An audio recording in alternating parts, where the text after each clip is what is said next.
મારું નામ છે જતિન. મારું નામ છે પરી. અને અમે આજે પ્યારી પરીના ચેનલમાં શીખવાના છે ગ્લો.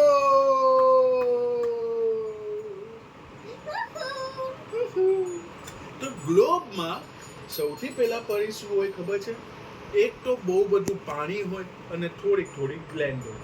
તો તને ખબર છે સૌથી વધારે તને આમાં શું દેખાય છે? પાણી દેખાય છે કે જમીન દેખાય છે? બંને. પણ વધારે શું દેખાય છે તને? પાણી. હા, સાચી વાત. કારણ કે આપણે જો 100 વસ્તુ હોય ને એમાં 70% વસ્તુ તો પાણી જ છે અને ખાલી 30% લેન્ડ છે. ખબર પડી? તું સાચું કહેતી હતી કે પાણી બહુ વધારે છે. આપણે અમે ઓશનમાં ફરવા ગયા હતા ને ત્યારે દેખ્યું કે દૂર દૂર સુધી ખાલી પાણી જ હતું. આપણે ક્યાંથી પાણી જોતા હતા તને કહું? આપણે લોકો છે ને અહીંયા અને અહીંયાથી આ વાળું પાણી જોતા હતા. ખબર પડી ને? આપણે ક્યાં રહીએ છીએ? હવે કોઈ પણ વસ્તુમાં જોવા માટે આપણે અગર દિશા આપણે જોવી હોય કે આપણે કઈ દિશામાં છે તો આપણે સન ફોકસમાં રહીને દિશા જોવાની. તને ખબર છે કે ઉપરની સાઈડને શું કહેવાય? નીચેની સાઈડને શું કહેવાય? નીચેની સાઈડને શું કહેવાય? નીચેની સાઈડને કહેવાય સાઉથ. ઉપરની સાઈડ કહેવાય નોર્થ. પછી તારો જે રાઈટ હેન્ડ છે એને કહેવાય ઈસ્ટ અને જે તારી લેફ્ટ સાઈડ છે એને કહેવાય વેસ્ટ. તો પરી હવે આપણે ઇન્ડિયામાં છે. ઇન્ડિયામાં આપણે ક્યાં રહીએ છીએ? અમદાવાદમાં. તો અમદાવાદ અને બીજી સાઈડ છે કોલકાતા. તો હવે તું મને કે કોલકાતામાં તો આપણી ફેમિલી રહે છે ને?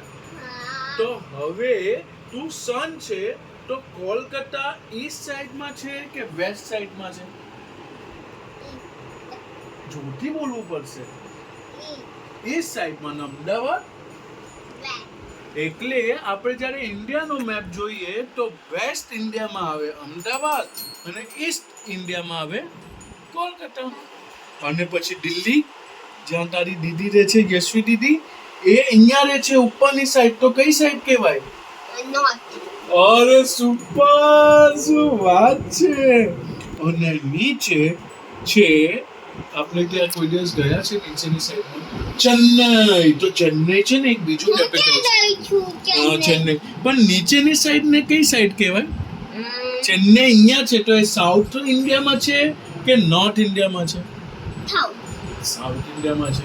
તો હવે તને ખબર પડી ગઈ કે નોર્થ કોને કહેવાય, સાઉથ કોને કહેવાય, ઈસ્ટ કોને કહેવાય ને વેસ્ટ કોને કહેવાય. એટલું તને મેં ગ્લોબમાં ખબર પડી ગઈ? વાવ વાવ વાવ વાવ. આને કહેવાય મમ્મીએ સાચું કીધું, direction. Note direction. East, west, north, south. Okay. Done? ચાલો. Sorted? હવે માણસો જ્યારે આ દુનિયામાં આવ્યા અને આ દુનિયામાં જોયું તો એને કીધું કે અહીંયા વચ્ચે બહુ બધું પાણી છે અને બીજી બધી જગ્યાએ બહુ બધી જમીનો છે. તો એ લોકોએ કીધું કે આપણે આ અર્થને 7 અલગ અલગ વસ્તુમાં લેન્ડ બેંક્સમાં આપણે બાંટી દઈએ અને 7 નામ્સ આપી દઈએ. તો એને કીધા 7 કોન્ટિનેન્ટ્સ. શું કીધું?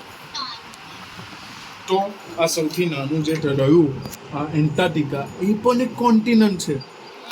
હા, કારણ કે વચ્ચે પાણી જ છે ને. તો એને એક આપી દીધું નામ એન્ટાર્કટિકા. સૌથી નીચે કયું કોન્ટિનેન્ટ? સુપર. પછી એની ઉપર આ એક મોટું બેંક દેખાયું એને નામ આપ્યું ઓસ્ટ્રેલિયા. તો બીજું કોન્ટિનેન્ટનું નામ શું છે? હે, એન્ટાર્કટિકા, ઓસ્ટ્રેલિયા બંને એ થી સ્ટાર્ટ થાય. પછી ઉપર જોયું તો સૌથી વધારે લેન્ડ બેંક જ્યાં હતી ને એવું વાળું વસ્તુ મળ્યું અને એનું નામ હતું એશિયા. અને એની અંદર જ આપણું ઇન્ડિયા છે. આ જે કોન્ટિનેન્ટ છે ને આટલી લેન્ડ બેંક, આ એશિયા છે આખું અને આ છે ઇન્ડિયા. તો આપણે શેમાં રહીએ છીએ? કયા કોન્ટિનેન્ટમાં રહીએ છીએ? ઇન્ડિયા કયા કોન્ટિનેન્ટમાં આવ્યું? એશિયા અરે વાહ એ આ પણ એથી નામ કયા કયા નામ હતા સૌથી પહેલા એન્ટાર્કટિકા એન્ટાર્કટિકા પછી ઓસ્ટ્રેલિયા અને પછી એશિયા એશિયા તું હવે ફરીથી તારું નામ કહીશ એન્ટાર્કટિકા ઓસ્ટ્રેલિયા અને એશિયા એશિયા ત્રણે એ હવે બીજું કહું એક કોન્ટિનન્ટ જો હવે આ બંને વચ્ચે પાછું પાણી આવી જાય છે તો આ કોન્ટિનન્ટને શું નામ આપ્યું ખબર છે Africa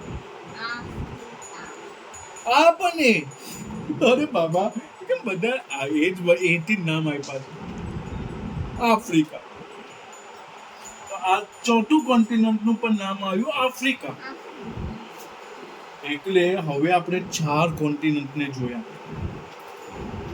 Antarctica Antarctica Australia Asia અને અમેરિકા આફ્રિકા આફ્રિકા તો હવે તું મને કે અત્યારના તું સન છે ઓકે અને આ એશિયા છે ને આ આફ્રિકા છે તો એશિયા ઈસ્ટમાં આવ્યું કે વેસ્ટમાં આવ્યું એશિયા ઈસ્ટમાં આવ્યું અહીંયાથી જોવે છે તો અને આફ્રિકા વેસ્ટમાં આવ્યું અરે વાહ પરી તને તો બહુ સરસ ખબર પડી તું કોન્ટિનન્ટ આવ્યું અહીંયા પણ આવ્યું અહીંયા પણ આવ્યું પહેલા તો આ બંનેને નામ આપી દીધા અમેરિકા બંને હા પછી કીધું કે ના બંનેની વચ્ચે પાણી છે તો ડિવાઈડ કરવા આવશે તો એ લોકોએ શું વિચાર્યું ખબર છે તું આઈડિયા વિચાર શું વિચાર્યું આ એક નીચે છે તેને શું નામ આપ્યું ખબર છે નીચેની વસ્તુને શું કહેવાય સાઉથ તો આને નામ આપી દીધું સાઉથ અમેરિકા અને ઉપરની વસ્તુને શું નામ અપાય નોર્થ તો આને નામ આપી દીધું નોર્થ અમેરિકા આપ્યું તું એથી જ નામ પણ પછી દિશા એડ કરી દીધી તો આને નામ આપી દીધું સાઉથ અમેરિકા અને આને નામ આપી દીધું નોર્થ અમેરિકા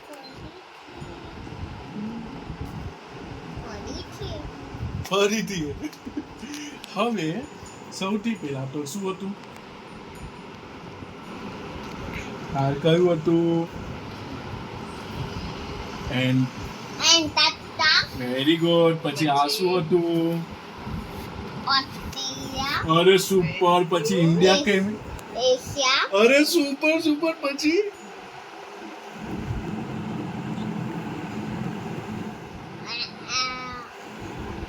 આપણે પપ્પા ફરવા પણ ગયા હતા લાસ્ટ યર બિઝનેસ માટે તમે યાદ ક્યાં ગયા હતા પપ્પા ક્યાં ગયા હતા પપ્પા લાસ્ટ યર ક્યાં ગયા હતા પપ્પા આફ્રિકા આફ્રિકા અને એની બાજુમાં મેં તને કીધું તું પેલા તો એ ઉપરથી જ નામ હતું આ બે વસ્તુનું મેં તને એથી જ નામ હતું તને આવડે પણ છે અમેરિકા અને અમેરિકાને 2 ડિવિઝનમાં કર્યું નીચેના અમેરિકાને શું નામ આપ્યું નીચે કયું વસ્તુ આવે કઈ ડિરેક્શન આવે નીચે નીચે નીચે નીચે કઈ આવે વિચાર સાઉથ હા અને ઉપર કઈ વસ્તુ આવે નોર્થ તો આનું નામ શું આવ્યું સાઉથ અમેરિકા અમેરિકા અને આનું નામ શું આવ્યું south America north America north America અને હવે એક છેલ્લો સ્ટેટ આ એક જ સ્ટેટ એનો છે જેનું નામ એ થી સ્ટાર્ટ નથી થતું અને એનું નામ છે યુરોપ હા તો આ છેલ્લો કોન્ટિનન્ટ છે જેનું નામ છે યુરોપ તો હવે 7 કોન્ટિનન્ટ થઈ ગયા સૌથી પહેલા ફર્સ્ટ કોન્ટિનન્ટ સૌથી નીચે સાઉથમાં એન્ટાર્કટિકા પછી આ ઓસ્ટ્રેલિયા પછી સૌથી મોટું જે કોન્ટિનન્ટ છે લેન્ડમાં જેની અંદર ઇન્ડિયા છે આપણું એશિયા પછી એની બાજુમાં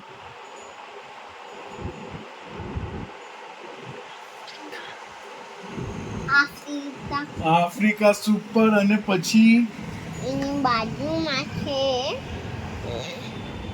આફ્રિકા આફ્રિકા તો બોલી દીધું એની બાજુમાં કેવાનું છે પરી યાદ કર કોઈ વાંધો નહીં તને યાદ ના આવે તો કોઈ વાંધો નહીં અમે નીચેનું શું કહેવાય? નીચે શું કહેવાય? નીચેની ફોર ડિરેક્શનને શું કહેવાય? મેં તને ડિરેક્શન્સ. પેલા 4 ડિરેક્શન દેખાયું હતું. North, south, east, west. આ નીચે north, અમેરિકા. હા, તો આ અમેરિકા હતું. આ શું છે? north Africa, north America.